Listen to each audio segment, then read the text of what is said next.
मैं धन्यवाद फूले, साहू, अंबेडकर, काशीराम साहब, बीपी मंडल साहब, उन तमाम महापुरुषों को जिन्होंने संघर्ष किया, जिनकी वजह से संवैधानिक व्यवस्था आई, और भारतीय संविधान को भी धन्यवाद दूंगा उसके प्रोसीजर को सर, उसकी वजह से आज हम लोग यहाँ हैं। माननीय बाबा साहब अंबेडकर ने कहा था कि स्पीकर के कर्तव्यों के बारे में कि स्पीकर को निष्पक्ष और स्वतंत्र होना चाहिए, उसे सदन के नियमों और प्रक्रियाओं का पालन करना चाहिए और सभी सदस्यों के साथ समान व्यवहार करना चाहिए। उन्होंने यह भी कहा कि स्पीकर को सदन की कार्रवाई को सुचारू रूप से चलाने के लिए आवश्यक कदम उठाने चाहिए, उसे सदन के सदस्यों को अपने विचार व्यक्त करने का अवसर देना चाहिए और सदन की गरिमा बनाए रखना चाहिए। बाबा साहब ने स्पीकर की भूमिका को बहुत महत्वपूर्ण माना और कहा कि वो सदन के संरक्षक है। कभी सर इधर से व्यवस्था होती है, कभी इधर ये वाले नहीं चाहते, सत्ता पक्ष वाले, और हाउस डिजोल्व हो जाता है सर।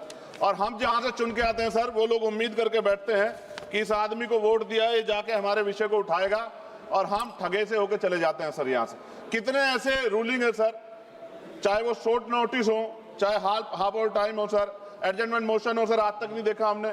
कॉलिंग अटेंशन पे अभी तक वो नहीं हुई। 193, 184 सर, इतने हमने दिए, कहीं गायब हो गए, पता ही नहीं चला सर। ईरान पे चर्चा होनी चाहिए थी सर, हल्ला मचा। क्यों सर? क्योंकि गैस के दाम बढ़ रहे हैं और ऑयल की भी दिक्कत सर देश में पैदा हो रही है। जो बिल आते हैं सर, हम उस पर इसलिए बोलना चाहते हैं, हम ये कोई ऐसा नहीं सर कि हमें कोई बहुत जरूरत है यहाँ गिड़गिड़ाने की कि हमें बोलने का मौका दीजिए, क्योंकि जब इन बिलों को रिसर्च होगी आने वाली पीढ़ियां करेंगी तो हमारा पक्ष क्या था, हमारी आइडियोलॉजिकल हम कहां खड़े थे, ये देश जानेगा, आने वाली पीढ़ियां जानेगी। इसलिए हम बिल पे बोलना चाहते हैं, अपना पक्ष रखना चाहते हैं। सर 2.5 साल हो गए मुझे यहाँ SC ST पे जो अत्याचार है, NCRB का डाटा उठा के देखो सर, अभी 1.5 साल हुए। 1.5 हुए सर? अच्छा हुआ सर, आप जोड़ रहे हैं सर, अच्छी बात है। 1.5 हुआ सर, इसलिए जोड़ रहे हैं, डिप्टी स्पीकर बनना है उनको। चलिए सर, जो भी मैं कह रहा हूं सर, NCRB का डेटा जो कहता है सर, लाखों बच्चों पे, दलितों पे, पिछड़ों पे, आदिवासियों पे हत्याएं होती हैं सर, क्यों नहीं चर्चा होती इस हाउस में सर? क्या उनकी माओ का दर्द नहीं होता पैदा करते? क्या दलित, पिछड़े, आदिवासी सर इंसान नहीं है सर?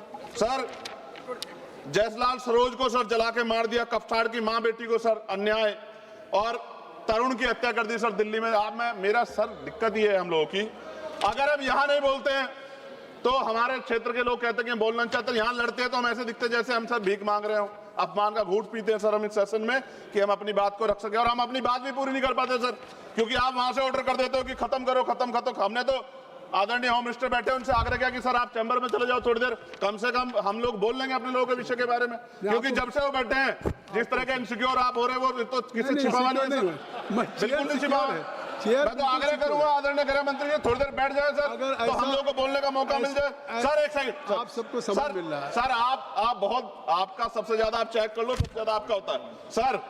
डिप्टी स्पीकर नहीं बनाया गया सर, चेयर और पैनल की जरूरत नहीं पड़ती आज, अगर डिप्टी स्पीकर बन जाता। सर जब हम प्रोटेस्ट करते थे तो बहुत सारे IB के अधिकारी हमें वहां बाहर मिलते थे सर, आजकल हम उनको अंदर भी देख रहे हैं। क्या स्पीकर साहब को पता है इस बारे में?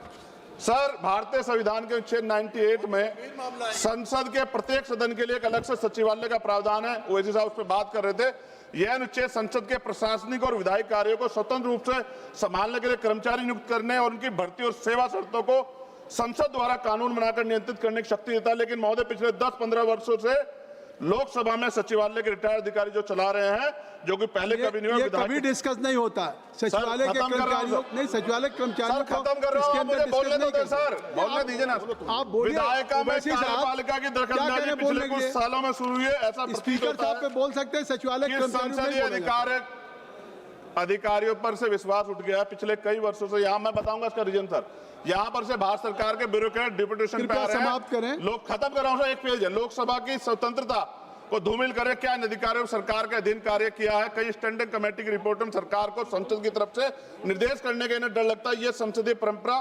सर। सर आखिरी पेज सर, 1 मिनट 30 सेकंड दीजिए सर।